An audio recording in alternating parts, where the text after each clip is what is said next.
ألا إن لله ما في السماوات والأرض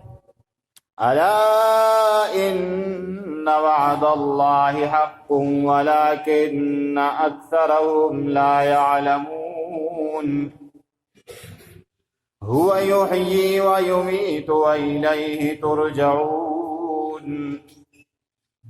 يا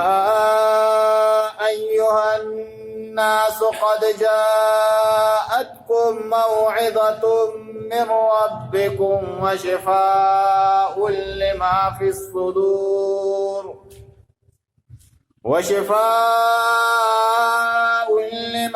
الصدور وهدى ورحمة للمؤمنين قل بفضل الله وبرحمته فبذلك فليفرحوا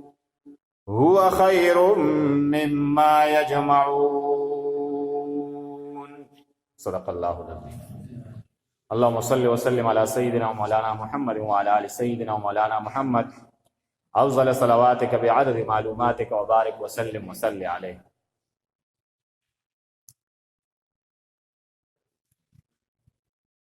په پرونه رکو کې الله جل شانه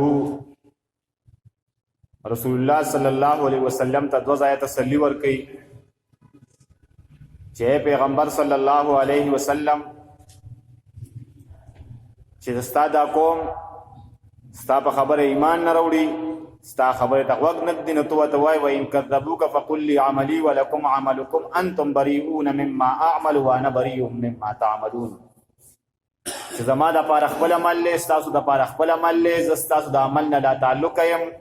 تاسو زما د عمل نه لا تعلق یې بس هر سړی به خپل عمل کوي او هر سړی ته به د خپل عمل نتیجه رسي. بیا خدای پاک د هغه کافرانو ذکر وکړو چې کوم به د رسول الله صلی الله علیه وسلم په مجلس کې ناست و ډېر په غور به خبرې ته وګښي خو خدای پاک وویل ومنهم من یستمعون الیک په دې کې داسې خلک دي چې ستا خبرې ته غوږ ایږي خو فانت تسمع الصم دي ستا خبرې ته غوږ نه ایښي کاڼه ناست دي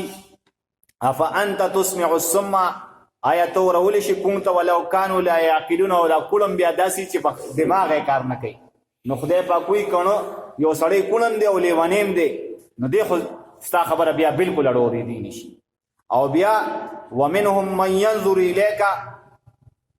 په دې کافرانو کې داسې خلک دي چې دوی تا ته ګوري نو افانت تهدي العمي آیا ته ړوند سړي ته لار ښودلی شي او دا ړوند هم بیا داسې ولو کانوا لا یبصرون چې د زړه بصیرت هم وي نو خدای پاک وایي دا د دې ټول عملونه دي ان الله لا یظلم الناس شیئا ولکن الناس انفسهم یظلمون خدای پاک وایي زه په چا ظلم نه کوم او دا خلک ځان سره په خپله ظلم کوي. او خدای پاک وایي ویوم یحشرهم کأن لم یلبسوا الا ساعة من النهار یتعارفون بینهم د قیامت پر ورځ چې زه دا ټول خلک راغونډ کړم نو دی به څه وایي کأن لم یلبسوا الا ساعة من النهار یره مو خو په دې دنیا کې یا په دې قبر کې مو خو ډېر لږ وخت تېر کړ دی الا ساعة من النهار د ورځې څه حصه مو تېر کړی نو دا به نیکانو خلکو ته به کوم پته نه لګي او دی به څه کوي یتعارفون بینهم دی به هلته کې یو بل پېژني باقاعده. نو خدای پاک وایي قد خسر الذین کذبوا بلقاء الله وما كانوا مهتدین چې کومو خلکو د ملاقات د الله نه مطلب دا چې د باس بعد الموت د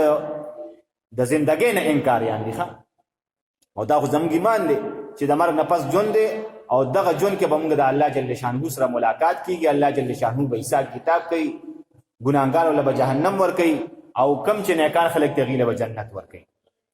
خو خدای پاک وایي چې پیغمبره دی دا کار نه دی کړی دی د ملاقات د باس بعد الموت نه انکاریان دي واما نرينك بعد الذي نعدهم خو ته غم مه کوې پیغمبره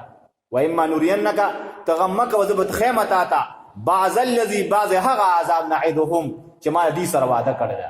یا د قیامت او یا چې د کم قوم ته خدای پاک پیغمبر را لېږلی دی او هغې قوم د پیغمبر خبره نه منلې نو خدای پاک هغه قوم نیست و نابود کړی دی نو یا به د دې د عذاب به زه ستا ته ستا په ژوند خیم او نتوفینک یا به تا وفات کم خو ستا د وفات نه پس هم دې زه خدای پاک وایي پرېږدم یې نه فإلینا مرجعهم ځکه دوی به ما ته واپس کېږي ثم الله شهید علی ما یفعلون خدای پاک وایي زه د دوی په کړو باندې زه عالم یم او بیا ولکل امة رسول فاذا جاء رسولهم قضي بينهم بالقسط وهم لا يظلمون او عبدالحق بابا فرمای چې یو قوم هم خدای پاک داسې نه دی پرېښی په مخ د ځمکه باندې د آدم علیه السلام نه راواخلې تر دې وخته پورې چې هغې ته خدای پاک پیغمبر نه رالېږلی او بله ضمیر صاحب وایي چې خدای پاک حسن جان بابا وی چې خدای پاک پښتنو ته هم پیغمبر رالېږلی دی پښتنو ته ځان له بېل پیغمبر راغلی دی او د بعضې مفسرینو په نیز باندې هغه دا هندوان چې دا کم خپل دا هغوی ورته څه وایي هغوی ورته څه نوم اخلي نو هغوی وایي چې دا د خپل وخت پیغمبرانو خو دې د هغې هغه تعلیمات خراب کړي دي د هغې هغه تعلیمات یې خراب کړي لکه څنګه چې عیسایانو د خپل پیغمبر تعلیمات یې خراب کړي دي یا یهودیانو د خپل کتاب یا د خپل پیغمبر تعلیمات یې خراب کړي نو په ګډوډو باندې سب دي په شرک او په بدعتو کې نښتي دي نو خدای پاک وایي چې زه هر یو قوم ته پیغمبر لېږم او چې هغه قوم د پیغمبر خبر ونه مني نو قضیه بینهم بالقسط خدای پاک بیا پکې په انصاف فیصله وکړم نو د انصاف فیصله سي چې کم قوم د پیغمبر خبر ونه مني خدای پاک پیغمبر له نجات ورکړي نوح علیه السلام ته ویې ته وځه ابراهیم علیه السلام ته ویې ته وځه رسول الله صلی الله علیه وسلم ته ویې ته مکه پرېږده مدینې ته لاړ شه دې ما ته اوس پرېږده نو هغې له خدای پاک هغه قوم هلاک کړي وهم لا یظلمون خو دا ورسره خدای پاک ظلم نه کوي دا خدای پاک د انصاف په بنا باندې کوي نو دې به رسول الله صلی الله علیه وسلم ته وایي دا قیامت به کله راځي دا ته چې موږ د کوم عذاب نه یارې دا عذاب به کله راځي ویقولون متى هذا الوعد دی به وایي دا عذاب هغه واده به کله راځي ان کنتم صادقین که چېرته تاسو په دې خپله خبره کې رښتونی یې محمد رسول الله او د هغه ملګري نو خدای پاک وایي پیغمبره ته ورته ووایه چې لا قل ای پیغمبر لا ورته لا املک لنفسي ضرا ولا نفعا الا ما شاء الله چې بایي زه خو نه ځان ته نفع رسولی شم نه نقصان رسولی شم نه چې ما ته کومه نفع رارسي نه ما ته په مستقبل کې د هغې پته ده نه چې ما ته په مستقبل کې کوم ضرر راځي نه ما ته د هغې پته شته نو ما ته د خپل ضرر او د خپل نقصان او د خپلې فایدې پته نه لګي نو ما ته به د قیامت او د عذاب څه پته ولګي نو ته ورته ووایه چې ما ته کوم ضرر او نقصان نه رسي د هغه ما ته خدای پاک دته په رارسي ما ته د دې پته نه لګي خو لکل امة اجل لکل امة اجل چې خدای پاک د کم د یو فرد دپاره یا د یو معاشرې دپاره د یو جماعت دپاره یو کومه نیټه مقرر کړي بس دا به رسي اذا جاء اجلهم چې کله راشي مقرر وخت د دي نو فلا یستاخرون دا به رستو کېږي نه ساعتا یو ګنټه یو ساعت ولا یستقدمون نه به مخکې کېږي بیا دی به عذاب غوښته نو خدای پاک وایي پیغمبر ته وایي ان ارایتم ان اتاکم عذابه بیاتا او نهارا د عذاب خو به هسې راځي په راتلو یا به د شپې راځي یا به د ورځې خو ماذا یستعجل منه المجرمون د مجرمانو باندې دی باندې څه چل شو چې دی د عذاب دونه زر زر غوښته نو خدای پاک وایي چې دی خو په دې عذاب باندې ایمان نه ساتي خو په دې عذاب به دی هله ایمان ساتي چې کله عذاب په دې باندې واقع شي ثم اذا ما وقع آمنتم به ثم آیا بیا په هغه ورځ باندې اذا ما وقع چې کله واقع شي د عذاب آمنتم به نو دی بیا هله په دې عذاب باندې ایمان وروړي نو بیا خو هغه وخت کې نه ایمان قبلېږي نه توبه قبلېږي چې کله د حقیقي سترګې وغړېږي او دا تاسو ما بار بار دا خبره مخې له راشي چې رسول الله صلی الله علیه وسلم فرمایي چې په وخت د ځنکدن کې توبه نه قبلېږي نو په وخت د ځنکدن کې فرعون هم توبه ایستې وه چې آمنتو برب موسی و هارون خو خدای پاک هغه توبه قبوله نه کړه نو خدای پاک وایي اذا ما وقع آمنتو به تاسو بیا د مر په وخت کې چې کله عذاب د باندې راشي تاسو بیا په دغه عذاب باندې ایمان نه وړئ او خدای پاک وایي الان موږ هم وایي لکه ته اوس رالې دا ستا د راتلو وخت خدای پاک وایي الان اوس ته اوس په دې عذاب باندې ایمان نه وړې وقد کنتم به تستعجلون حالانکې دې عذاب باندې به تاسو تلوار کوله چې د عذاب بم باندې کله راځي نو خدای پاک وایي چې اوس به د عذاب راغی نو اوس ورته وایي قیل للذین ظلموا ذوقوا عذاب الخلد هل تجزون الا بما کنتم تکسبون چې د عذاب وسکې او دا ستاسو د عملونو بدله ده خو دې ستا نه بیا هم ګورې ځان مطمئن کوي چې ویستنبئونک حق هو ای پیغمبر دې ستا نه تپوس کوي چې د عذاب حق دی نو قلت ورته وایي او وربي زما د په خپل رب باندې قسم انه لحق چې د عذاب حق دی دا مر حق دی او دا قیامت حق دی وما انتم بمعجزین نو که دا عذاب د باندې خدای پاک راولي یا دا قیامت د باندې خدای پاک راولي یا دا مرګ د باندې خدای پاک راولي وما انتم بمعجزین تاسو خدای پاک عاجزه کولی نشئ نو چې خدای پاک عاجزه کولی نشئ نو خدای پاک د دوستانه لاس ورکړي په ننني سبق کې الله جل شانه د دې خبره ذکر کوي کچرتا دا انسانان په قیامت کې د حساب کتاب په میدان کې د دنیا د ټول مال او دولت خدای پاک له په دې خبره باندې ورکول غواړي چې خدای پاک موږ له عذاب مرګ او دنیا د مال چې موږ سره سو نو دا واخله نو خدای پاک وی دا زنه قبلوم درس ها الته کې د دنیا د مال اډو څه حیثیت نشته نو خدای پاک ولو ان لكل نفس ولو ان کچریشی لكل نفس د هر یو نفس لپاره ظلمت چې ظلم یې کړی دی ما فی الارض هغه مال فی الارض چې په ځمکه کې د دوو په دنیا کې د دنیا په جون کې د هغه مالو نو لبتدت به یقینا دی به طور بدله ورکړي الله جل شانه ته نو خدای پاک هلته کې فدیه نه قبلوي کدی بوئی چې ما ته په دې مال باندې نجات ملو شي نو الته کې خدای پاک فدیه نه قبلي فدیه ولې نه قبلي ځکه چې الته کې د دنیا د اعمال موجود دي دلته په دنیا کې به تاسو ډېر سرو سپینی خو الته په آخرت کې به تاسو سره دا سرو سپین ني او دویمه ده که الته کې به ته د دنیا د مال مالک نه د دنیا د مال مالک بنې او دریمه ده چې الته کې خدای پاک فدیه نه قبلي نو کوس په دنیا کې مونږ وایو کنه الصدقه رد البلاء صدقه ورکړه دې سره خدای پاک بلاګان رد کوي خو هلته کې کته ډېرې صدقې کوي هلته کې هغه صدقې کار نه کوي هغه فدیه کار نه کوي نو ځکه خدای پاک وایي ولو ان لكل نفس که چېرې وي د هر یو نفس لپاره کوم یو نفس ظلمت چې ظلم یې کړی دی او ظلم یې څه کړی دی دلته کې ظلم نه معنا شرک دی شرک یې کړی دی نو دې څه کوي ما فی الارض هغه ټول مال چې په ځمکه کې د دی لبتدت به چې دا دې په دور بدله ورکړي الله جل شانه نه دا به خدای پاک قبول نه کړي هو واسر الندامه او سر یسر د دې خپله معنی ده پټول خو دلته کې مفسرین معنی کوي ظاهر به کې خدای پاک واسر الندامه او ظاهر بکړي الندامه خپېمانتیا نو دې بوی چې خدای پاک دا خو اوس نه قبلوي نو بس دا خو اوس مونږ خپېمانه یو او لما رأوا العذاب چې کله دې د جهنم د عذاب وي جهنم دا عذاب ویني وقضي بينهم او فیصله به وکړي په منځ د دوی کې بالقسط فانصاف سره نو بس انصاف فیصله به دغی چې دی به جهنم ته ځي وهم لا یظلمون په دې سره به ظلم نه کیږي او بل ځکه خدای پاک وایي ان الله لا یظلم مثقال ذره زه د ورید دانې عمر په انسان باندې ظلم نه کوم نو کړه دل ځکه عذاب ورکوم دا د عمل نتیجه الا ان لله الا خبردار ان لله تحقیق سره د الله د پاره دی ما ټول هغه څه فی السماوات چې په اسمانونو کې دي بس دا ټول د الله جل شانه ملکیت دی والارض چې څه په ځمکه کې دي نو انسان باسي چې کوي چې دا زما دي دا ټول ارث خدای پاک ته پاتې الا خبردار ان وعد الله وعد الله جل شانه چې دا حق او غریختونی ده نو کاغه د قیامت وعده ده هغه مریختونی ده کدا هغه د یو فرد مرګ وعده ده هغه مریختونی ده کدا هغه د یو قوم سره د عذاب وعده ده هغه مریختونی ده ولكن اکثرهم خو لیکن اکثر د خلکو لا يعلمون دی په خبره ځان نه کوي چې د پیغمبر خبره ته وکړي هو يحيي ويميت هو دغه الله جل شانه چې دی يحيي ژوند کول کوي او يميت هم کول کوي و الیه ترجعون او دغه الله جل شانه ته تاسو واپس ده نو تاسو بیا په دغه الله جل شانه باندې ایمان ولې نه راوړئ د باس بعد الموت باندې ایمان ولې نه راوړئ یا ایها الناس قد جاءتكم موعظه من ربكم دا اوس په دې دوه آیاتونو کې خدای پاک د قران مجید فضایل بیانوي یا ایها الناس او خلقو قد جاءتكم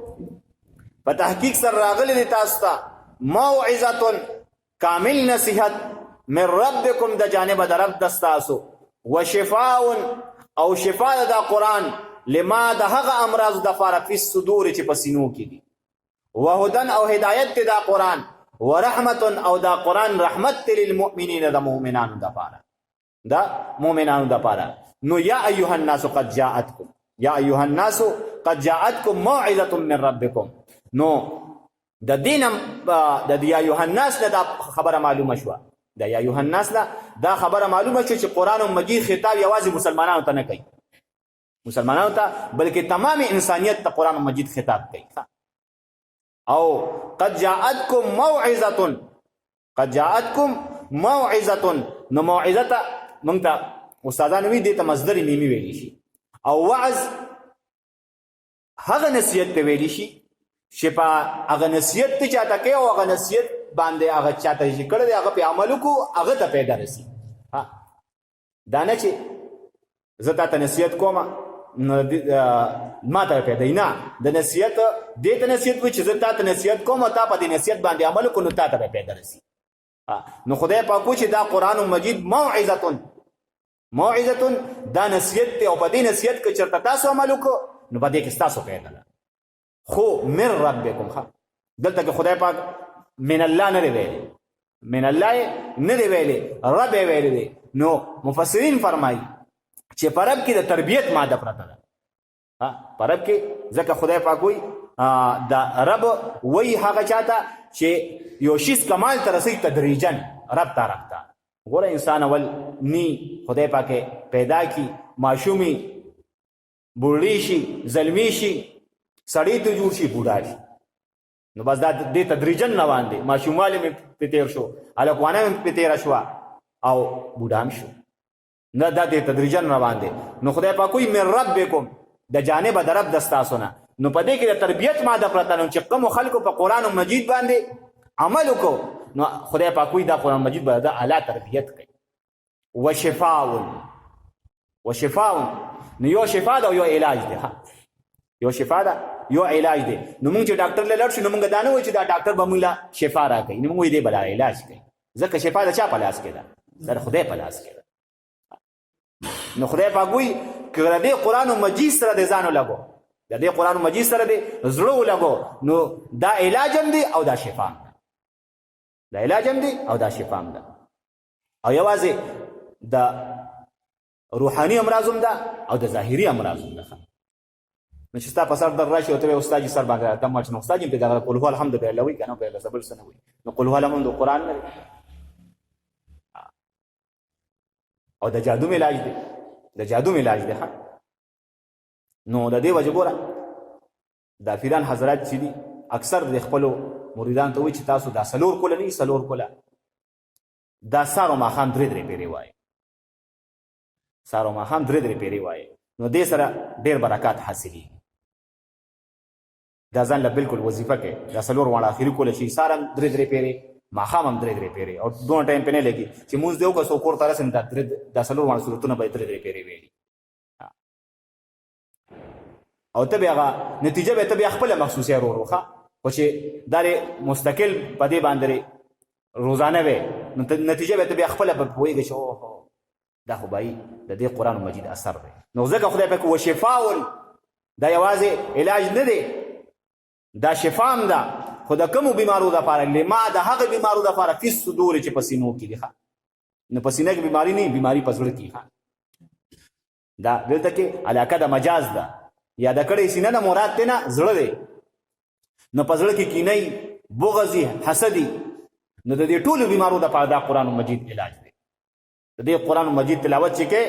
او د سره منسلک اوسي. او بل زمونږ د په تعلیم کې یو حدیث وي، وړو تم تعلیم کو، په تعلیم کې یو حدیث راغی، صحابه د رسول الله صلی الله علیه وسلم نه تپوس کوي چې د الله رسوله د ټول نه بهترین عمل کم یو دی، بهترین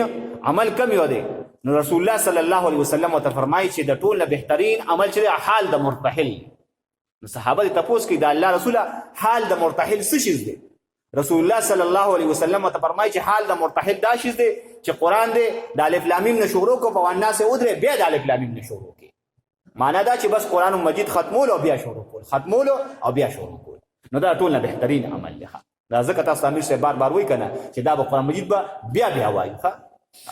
خو ترجمې له به راځئ، غیرحاضري به نه کوئ. وشفاء دا قرآن مجید شفا ده لما د هغه امراضو دپاره فی الصدور چې په سینو کې دي، وهدن او دا هدایت ته دا قرآن مجید دا هدایت ته، ورحمت او رحمت ته للمؤمنین د مؤمنانو لپاره. نو اوس یو سړی وایي چې یاره دا ټول کارونه پکې دي، نصیحت هم دی د جانب د رب نه، تربیت هم دی، شفا هم ده، علاج هم دی، پسینو کې چې کومه بیماری ده هدایت هم دی، خو د دې د طریقې کار به ډېر ګڼي. نو خدای پاک وایي نه، په دې لاره چې ځي نو په دې ځای کې ما هر ځای کې رحمت چې دی مد نظر ساتلی. نو ورحمت دا قرآن مجید رحمت دی للمؤمنین د مؤمنانو دپاره. قل اے پیغمبره ته دې خلکو ته ووایه چې بفضل الله، ففضل د الله جل شانه باندې، وبرحمته او پر رحمت د الله جل شانه، فضل د الله او رحمت د الله جل شانه. نو عبدالله ابن مسعود رضی الله عنه فرمایي چې دلته کې د فضل نه مراد چې د هغه ایمان دی، ورحمته او رحمت نه مراد چې د قرآن مجید دی.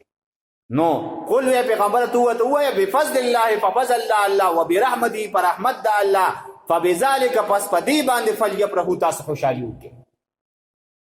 نو ایمان د خوشحالۍ شیز دی، قرآن د خوشحالۍ شیز دی. او عبدالله ابن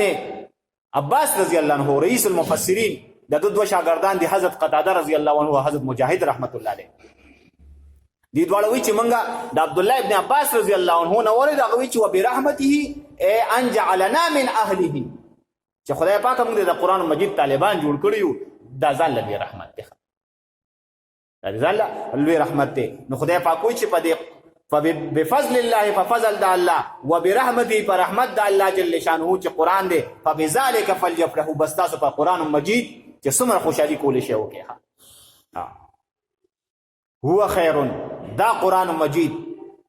د دې دا فضل، د دې را دا رحمت، هو خیر دا فضل غوره دی او دا رحمت غوره دی، خیر غوره دی مما د هغه څه نه، د هغه مالونو نه یجمعون چې تاسو کومې جمع کوئ،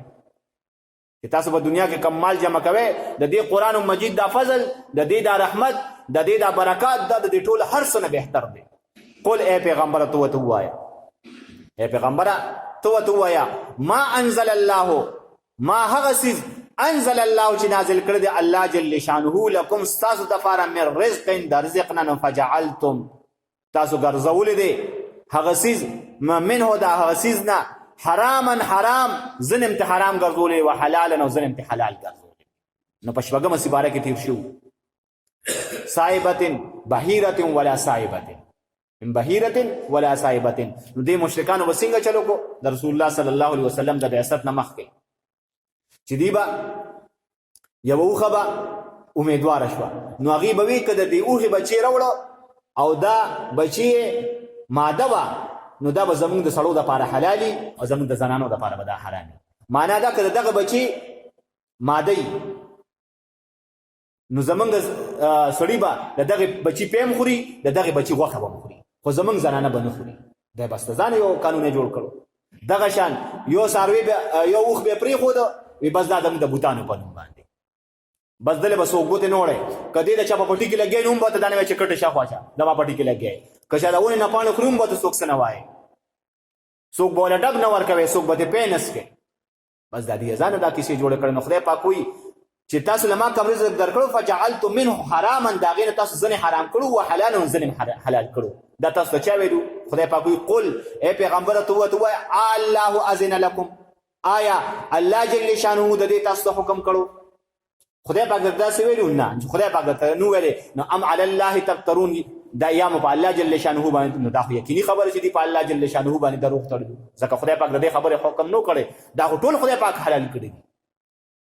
ټول خدای پاک حلال کړي دي. او چې کوم شی دی په بوت باندې، هغه امیر صاحب وایي چړاوی یې که نه،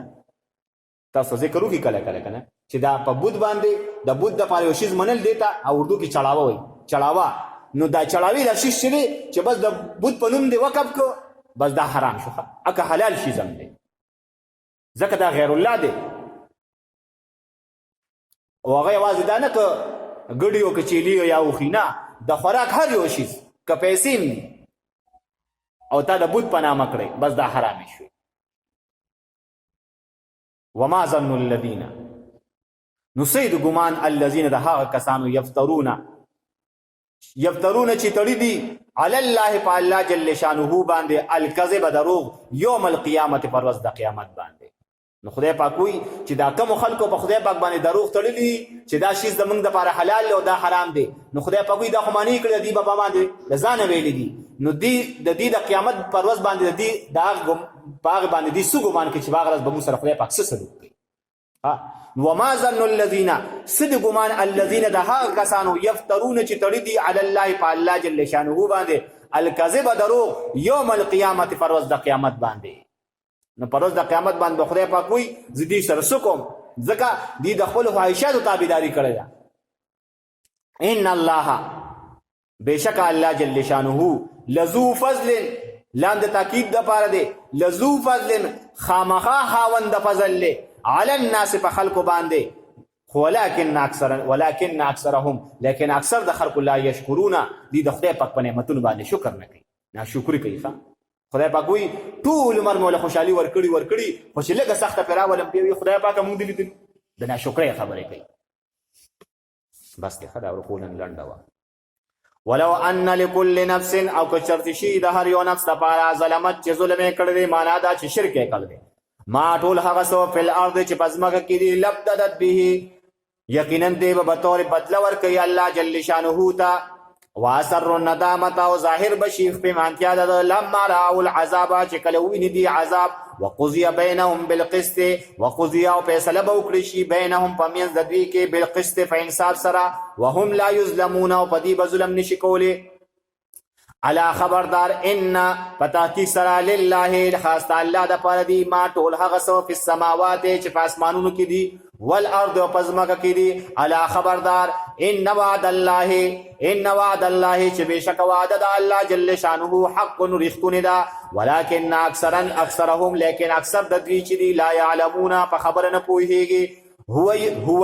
دغه الله جل شانه چې دی یحیی ژوندي کول کوي ویمیتو امړه کول کوي و الیه او دغه الله جل شانه تبا ترجعون تاسو واپس کولی شئ. یا ایها الناس او خلقو قد پتاحقیق سره جاءتکم راغلی تاسو ته موعظه کامل نصیحت چې دا قرآن دی من ربکم د جانب طرف د ستاسو نه و شفاء او دا قرآن مجید شفا ده علاج دی او شفا ده لما د هغه بیمارو دپاره فی الصدور چې په سینو کې دی چې بغض دی او کینه ده او حسد دی وهدن او دا قرآن مجید هدایت دی د مؤمنانو دپاره ورحمت او دا قرآن مجید رحمت دی للمؤمنین د مؤمنانو دپاره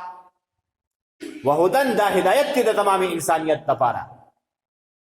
قل اے پیغمبر تو وایا بفضل الله ففضل د الله وبرحمته او پر رحمت د الله جل شانه فبذلک نو چې دا فضل او رحمت دا د فضل ایمان دی او رحمت قرآن دی. نو اوس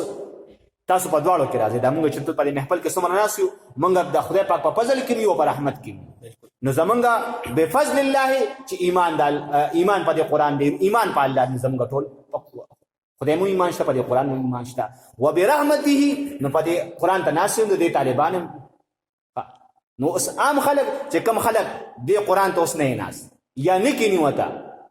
یا د پیغمبر خبرې ته نه کینی نو هغوی په فضل کې دي خو په رحمت کې نه دي په فضل کې دي خو په رحمت کې دي. نو چې کم خلک زموږ د اواز وره نو په فضل کې او په رحمت کې درس راځي فبذلک نو په دې باندې فلیفرحوا خوشحالي وکړئ هو خیر هو دا فضل چې دی او دا رحمت چې دی خیر دا غوره دی مما د هغه مالونو نه یجمعون چې دا خلک یې جمع کوي. قل اے پیغمبر تو وایا ارایتم تاسو وینئ ما هغه څیز انزل الله چې نازل کړی دی الله جل شانه لکم تاسو لره من رزق د رزق نه نو فجعلتم پس ګرځولې تاسو منه د هغې نه ځنې د هغې نه حرام وحلالا او ځنې مو حلال ګرځولې دي نو ځان هم حلال او حرام کې دونه ایښي دي او قانون هم جوړ کړ دی. قل اے پیغمبر تو وایا الله آیا الله جل شانه اذن لکم اجازت درکړې تاسو ته ام علی الله یا په الله جل شانه باندې تفترون تاسو دروغ تړئ.